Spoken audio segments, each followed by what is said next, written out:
Hello and welcome to our next episode of Billennium Divas Show. This is a platform to bring out stories, journeys, and also a platform to talk about your achievements, your business, and your products, right?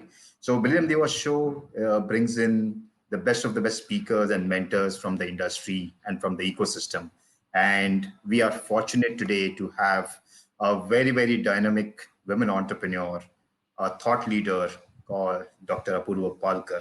She is the Director for Innovation, Incubation, and Linkages at SP University, Pune. That's called Savitribai Phule University, Pune. So, Dr. Palkar, welcome to Billion Diva Show. Hi, Bhavesh. Great, great. Thank you so much. Really honored and humbled to accept our invitation and join this wonderful platform that we have created to talk about journeys and inspiration as a means to reach out to a lot of women entrepreneurs across our community and across the globe.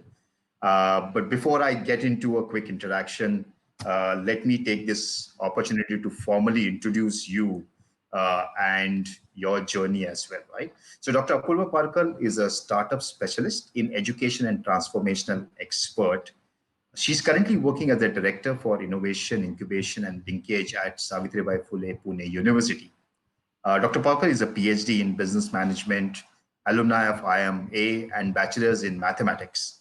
She has spearheaded large-scale international projects with various governments and has been active in policy making framework and development of research. She has been in the leadership position for the last 15 years and has led a business school as a director for the 10 years later. And then she worked in the corporate space, AP Global, a top media conglomerate as chief operating officer, education for 5 years. She was also a part of the Higher State Education Council, SHEC, an apex body that works on enhancing quality of higher education in the state of Maharashtra, and has been a part of the Startup Policy Committee at Maharashtra and with the Government of India. She's also worked as a convener task force globalization of higher education government of Maharashtra, advisor to the Minister of Higher Education government of Maharashtra on all policy matters. She has authored more than 5 books in marketing management and social media marketing, published more than 23 research papers in referred journals. 8 students have been awarded PhD under her guidance, and she's editor of 2 research journals as well. A teacher of marketing management, her interest in is in innovation, innovative practices in businesses. She has closed 22 MOUs with various universities and countries with state government. Currently, the member of Academic Council and Board of Deans, Savitribai Phule Pune University. She also handles boards of research, innovation, and linkage at the university. She also is an independent board member with Catalyst Tech and mentor for startup funds in the company, board member at many education institutes like GS College, SBS Ahmedabad, and many more. Really, really honored to have you, ma'am, with us. Thank you so much once again. Thank you for that nice introduction that you gave me today. I'm very, very impressed, and I'm really honored to, especially interact with you. And I still remember, my first interaction with you way back in 2019, when we were, actually trying to do a women-focused startup conference called Women Power. And I was very, very, happy that you actually extended your wholehearted support to this initiative. And since then, I'm very delighted to formally associate with you, with the university as well, in nurturing and mentoring entrepreneurs. And I'm very happy that I see that passion that you run these initiatives, right? So my first question to you is, from a research and business administration to public policy to education and then to entrepreneurship, could you give us some more insights on this amazing journey of yours? Okay, it is the journey is really diverse journey that I've had in my career, where I started as a faculty member in a business school, where I was teaching marketing management, and I rose to become a director of the institute, which I led for almost 10 years. after having led the business school, I had the fortune of being a part of the corporate education sector, where I led an education initiative as a chief operating officer. And while I worked in these positions, both at the institute, that is a business school, as well as while I was in the corporate side, I realized one thing, that if you are really going to be a change maker, what is really required is that we need to be at the places where the change actually occurs. And the change occurs at the policy making framework and being a part of the policy making framework. And this is where I am fortunate that I was spotted at multiple times to be a part of various committees on the policy making framework, had the benefit and advantage of working very, very closely in the advisory team of the then Minister for Higher and Technical Education. And I got exposed to multiple areas. One of them, which was globalization of higher education. Skilling was another part in which I contributed. Third one was what triggered my thought process in terms of deciding that this is the next step that I'm going to be taking in, and that was the startup ecosystem, where I was a part of the I2E policy, which was created at the state level. And while we created this particular policy, I realized that a lot of times policies get created, but there are issues and challenges in terms of implementation. And that is where this post for Director Innovation Incubation Linkages got advertised for University of Pune. And I thought this was the right move for me to move from the writing space, where we're giving gyan to people that this is a policy, this is how it should be implemented. And this is where I moved from there into the doing space. So whatever was the part of the policy framework, I had the opportunity and fortune of implementing it into the university. So in a huge 72-year-old university, I went and joined a center, which was a startup, which was a zero day for me. When I joined in the month of July 2018, that center itself was a startup in the university system. So, and all along in whatever assignments that I've done in the past, so be it even my first job where I started as a lecturer, that was a very new institution. When I led the business school as a director, I was the founder director of the institute. So again, it was kind of a startup. And then again, when I went into the corporate conglomerate, again, it was a huge 80-year-old organization where education and setting up of the skill space and the skills vertical for them was absolutely no. Again, it was kind of a startup. And now in the university, again in the startup. So this is how my journey has been, where I have had the exposure of working in the private education side, and then the corporate side, then the government side, and now in the university, which is a public university system. So that's been the small journey that I have, and now I've taken up as my passion and as my objective in life to be in the startup ecosystem and help and support people who want to become entrepreneurs. Wow. Really delighted, and I'm honored to be a part of this. Especially, it you call it as a small, but I'm sure it is a significant journey that you've had. So, can you share some more insights as a thought leader on how you are driving strategies in creation of the policy, setting up of the incubation center, and developing a culture of innovation in the university campus and fostering entrepreneurship? Yeah, that's a very interesting story, because that's one part of my life which is very live, and it is very, very fresh because it's just happened 2 years back. When I came and joined the university, I had a lot of pressure because the university ranks number one in the state today. The university stands at number nine nationally as per the NIRF ranking framework, and therefore it had a very, very strong foundation in in terms of research, in terms of teaching, and credibility of the university. And therefore, uh, I thought that it would be a cakewalk for me to get into such a nice university and set up a startup innovation cell. But when I went and joined there, I realized that academics is very different from the business space, and most of the faculty members, most of the departments where we had the best researchers who were working on uh, some of them were working on the applied research, some people were working on the fundamental research, but a lot of them were working um, with a very different agenda and objective, which was more from in terms of how do we enhance the given knowledge, but transforming that particular knowledge into what we call it as the commercialization through an enterprise was something that was very alien for most of them. So when I went and joined there, and I called for the first set of applications from the university, 55 departments in the university, I realized that a lot of good people walked into my office to ask me how to write this proposal. They were used to writing research proposals. They've been doing that for very many years.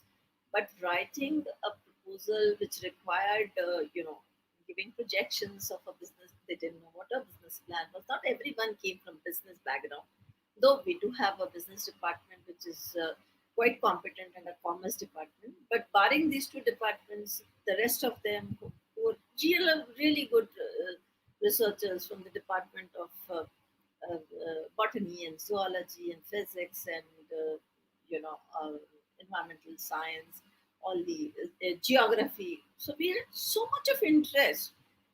It arose so much of interest because most of them were innovators and they knew that they had something new and different to offer, but they didn't know how to put it in the framework. So for me, the first starting point was understanding that I have to start from scratch in terms of making them aware of how to write a business proposal. So it started off with even small things like doing uh, the workshops for them in terms of how to write it, and then the second step that I took was creating a faculty policy, because there I felt that unless you have a policy in place, the faculties will not get engaged in this whole process. Third important piece that I felt that as a huge public university, which is more than 800 affiliated colleges under us, I felt that I will be doing injustice to my work and my job if I am not able to reach out to the affiliated college system. And this is where we reached out to the affiliated college system and roped in close to around 275 colleges who set up the startup innovation cells under my Center for Innovation, Incubation and Linkages. And then the fourth piece where I felt that I knew that I came from business management background, but I can't be omnipotent and omnipresent everywhere, and I can't be the master of all. I too had to do a lot of learning. So I felt that the best way of uh, reducing my curve of learning and getting success in the university was through the right kind of engagements. So this is where the first engagement or the memorandum of understanding that we did was with TIE Pune, which is a very active, vibrant um, chapter in the Thai global ecosystem. And I was fortunate that the Thai chartered members came forth, and we were able to sign up an MOU, and this gave me a great bandwidth of the best resources in the city of Pune, who were advisors, who were mentors, straight from the Thai ecosystem. We got them on the board of the universities to help and support the startup. And with this kind of ecosystem with Thai, and then slowly and gradually we reached out to Entrepreneurship Development Institute of India, EDII, from where we took help and support in terms of how do we develop our training material with them. Uh, we also engaged with KPIT Sparkle, many more engagements that started happening over a period of time. Um, and of course, the latest one has been the Cambridge-Sword Startup Innovation Cell, which is actually engaged us to help and support them. So we're already in a stage where we've emerged, and now we are also helping and supporting the other incubators. So the point that I was trying to drive here is that the MOUs help me, drive a lot of good people into my ecosystem quickly into the university. That was the third piece that I tried and I did. And the fourth part, which I felt was, talking about what we do to the outside world through a lot of awareness programs that we did. We started conducting conclaves and startups. We started engaging with partners to do, and Millennium Divas is one of the partners with whom we did one program. Similarly, we conducted programs with Ann Calcutta. We did it with many other. We did it with Venture Center in Pune and many others to reach out to the community at large. So this was the sort of a small strategy I worked out for my incubation center to quickly reach out to people. And I'm happy that in the first go itself, I had, in about 3 months of existence, I had close to around 11 startups in the first go. In the second go, in the second cohort, we were able to get close to around 30 startups. And now I have the third cohort coming up with about 60 companies who have shown interest. So slowly and gradually, it has just been increasing. And while doing so, we also ensured that we kept alive the whole ecosystem with competitions, hackathons, and problem statements that actually came from the corporates. There were problem statements that came from the municipal corporation. There were prize money that came from a lot of them. We created an investor committee, and an investor committee is in place, which is trying and helping and supporting the startups. And icing on the cake was the 5 crores funding that we received from Maharashtra State Innovation Society. In last 2 years of our journey with Maharashtra State Innovation Society, the society has conferred upon us the status of being leaders in the incubation space. Of the 19 incubators, I think the 3 or 4 of them will receive this. But rest of them, fortunately, by God's grace, have been in existence for more than 6, 7, 8, 9, 10 years. We are the youngest incubator to have gone into that particular space. So this is how Fantastic. my journey with Fantastic. And I'm also given to understand that you recently got a recognition and chosen as a leader, for in the category for the incubation space, right? So yeah. congratulations, first of all, for that. Thank you. I think, as you rightly said, it is this 2.5 years journey has been really exciting for you. And if I have to count this pandemic also, right, I think it's either a blessing or a boon to a lot of people. Uh, so my next question to you is, especially over the last 3.5 years, or I ought say, what has been your observation on how to effectively drive and build an innovation culture leading? Okay. So, as I was saying that, I have been through a lot of startup ecosystem, especially engaging with a lot of universities and colleges, and I've seen a lot of challenge, that they go through.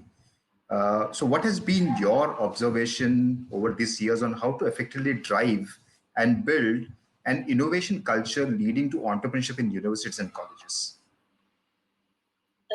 Though I touched upon that particular point in answering the first question, but I'll elaborate that.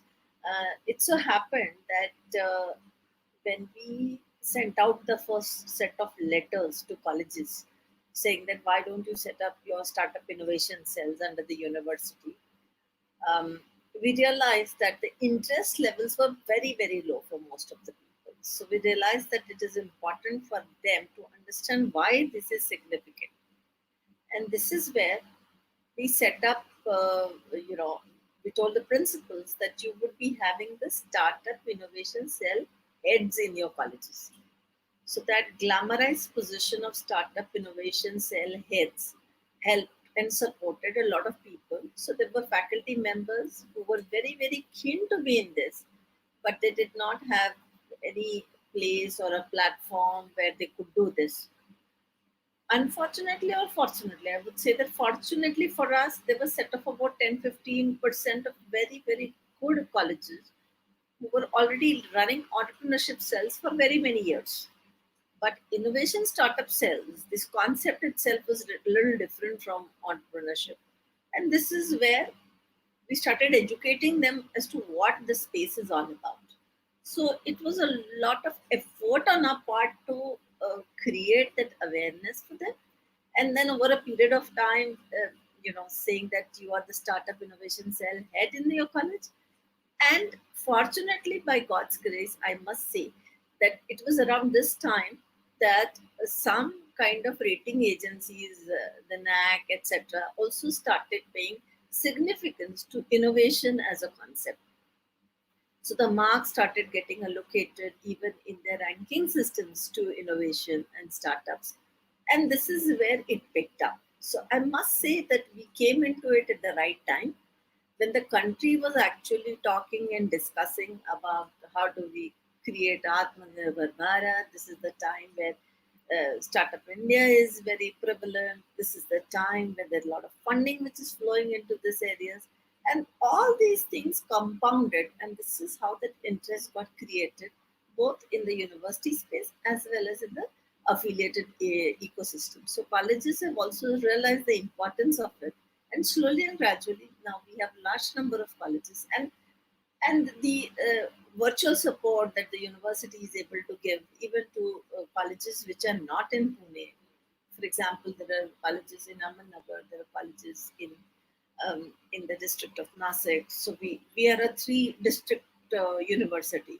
So with all this and with the technology that we have in place, also to a large extent, we've seen that the employment numbers have been dwindling because of the pandemic and many other reasons. So there is a lot of excitement that even the students have in terms of getting into this. And one important thing that we've been also driving in the colleges is that it's not important that everyone has to become an entrepreneur. But what is it that we are trying to develop through this initiative is your thinking capabilities. Where when you say that the project done by your student is a cut, copy, paste of the project, instead we are saying that why don't you ask him to do a live project for a startup or some innovative idea. This is where the student starts thinking innovatively himself. He exercises his brains to bring something on the table, and that becomes interesting for teacher. It becomes interesting for the student. So this is all about the new order thinking in education system that we are trying to drive through this innovation sector. Yeah, I think a very, very valid point that you mentioned, right? It should not be a cut, copy, paste of ideas which is happening elsewhere. I think new ideas and new products are the need of the hour. And I think critical thinking brought through innovation and best practices, I think, will catapult the startup ecosystem in a much larger space, and especially with you driving this at the core with the SP incubation space. I wanted to also bring this question that I had when I visited the center also, and I saw the kind of setup that you have been able to create, right? So as a institution, as a university, what was one of your biggest challenge when it comes to putting this whole project together and bringing in those, I think 252, 260 odd universities that you have, right? College. Uh, Colleges that you had, and especially knowing that colleges have to have a representative to drive this project, and especially getting an external party was very difficult. You had to bring in professors who are excellent in academics, but for them understanding the viability of a project in terms of the commercial space is a big challenge, right? So what was how did you drive that?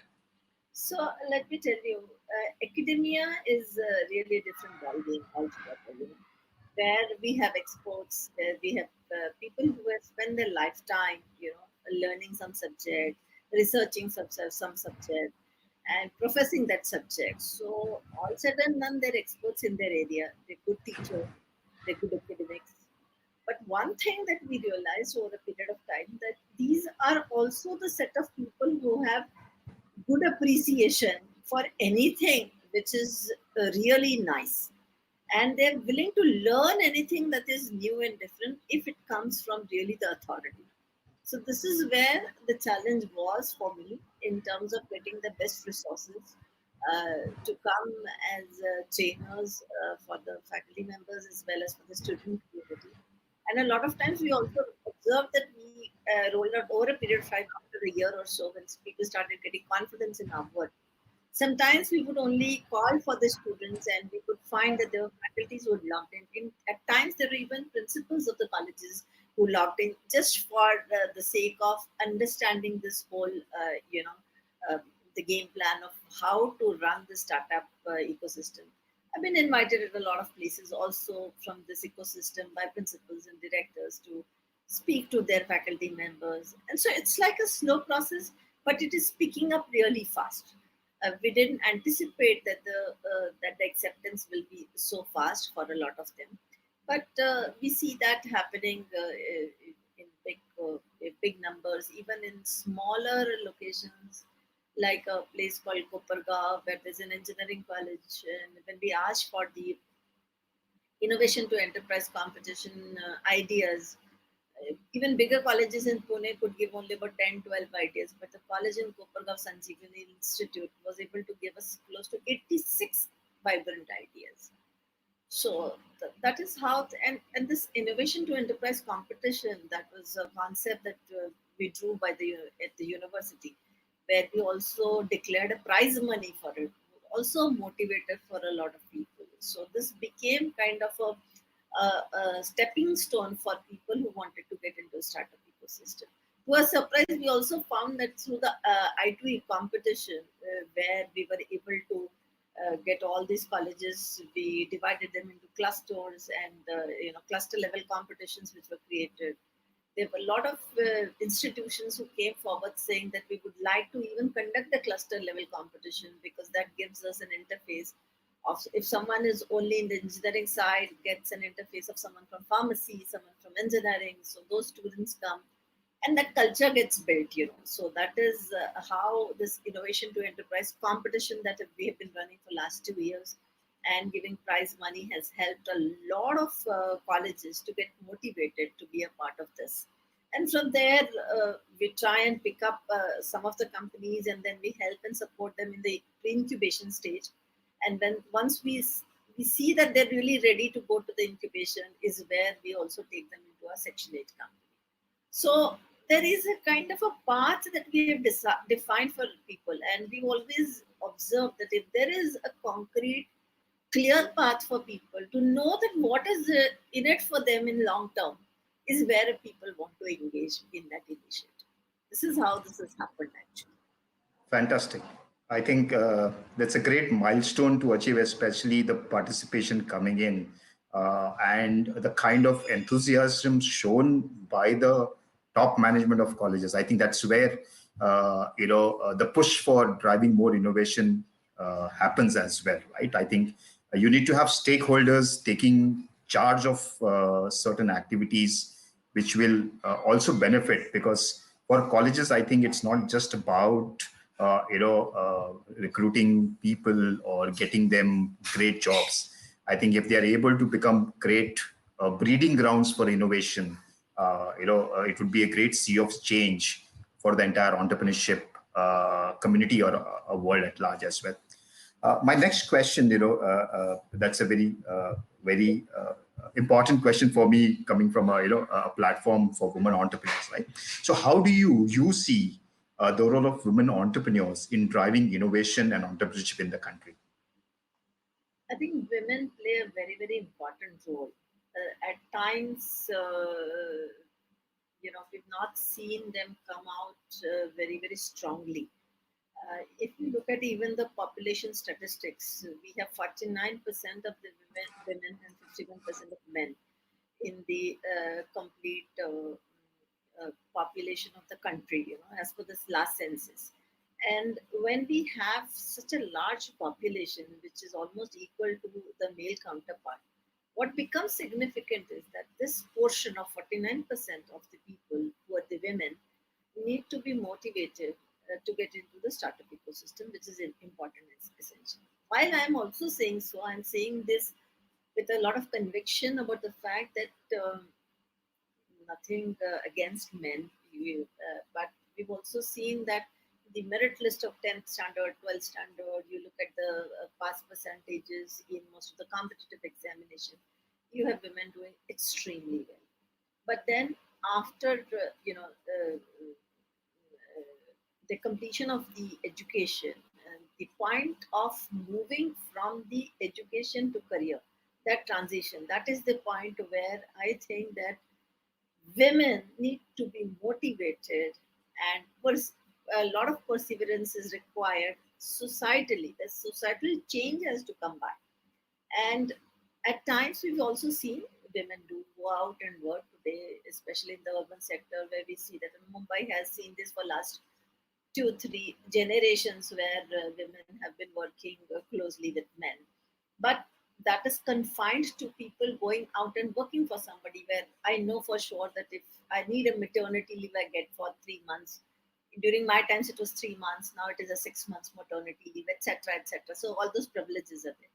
But it is important and essential for us to drive these women into entrepreneurship journey, and get them to lead organizations and enterprises. And I think this is where uh, we will forego a lot of talent if we are not able to motivate them to get into the startup entrepreneurial journey, where they are the bosses of their own vision, they're the bosses of their own time, they are the bosses of what they really want to drive, and what is the value that they want to give for the existence for which the women are here on this universe. So I think this is very important question, and this is has to be solved at a national level.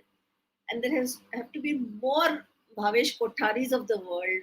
I think you need to multiply yourself into multiple numbers and motivate more number of women to get into it. And I think women are slowly and gradually getting into it. Um, in Pune also we have a lot of women who are leading the businesses. In fact, in my incubation also there is the team of husband and wife. The wife is playing equally an important role as much as the male member is doing. So this way we are seeing a shift and a change that's happening slowly in the society. But I guess that there have to be more number of success stories that have to come out, and more number of success stories will have more number of women getting into the startup ecosystem.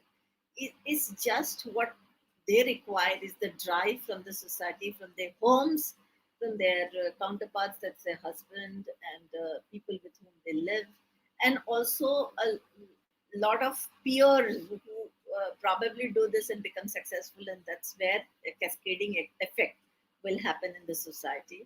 I'm not saying that India is not seeing that. India is seeing that. Maharashtra is seeing that big time. Pune, Mumbai is seeing this big time.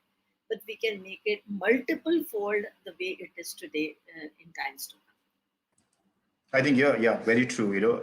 Especially I have seen that personally over the past 4 5 years. The rise in the number of women in workforce and the rise in number of women in entrepreneurship has grown significantly.